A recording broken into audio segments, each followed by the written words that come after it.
বন্ধুরা, কার কার পিঠে খেতে ভালো লাগে চলে আসো আমাদের বাড়ি। এই দেখো টুসি পিঠে থাল ভরে কাটা, চলে আসো।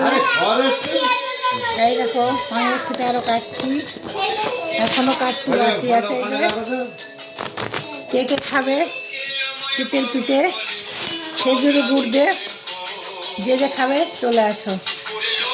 সবার জন্য করছি, অনেক পিঠে হচ্ছে, চলে আসো। কে কে খাবে চলে আসো।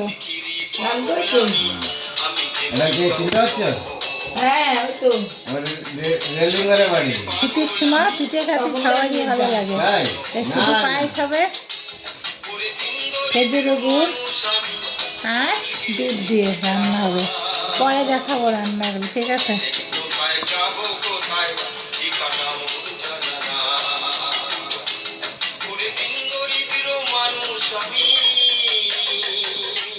কে কে টুসি পিঠে খেতে ভালোবাসো? কেউ কাটা পিঠে বলে, কেউ টুসি পিঠে বলে। যে আমরা টুসি পিঠেই বলি, আমরা কাটা পিঠে বলি না। কাটা পিঠেও বলি। এই দেখেন এই যে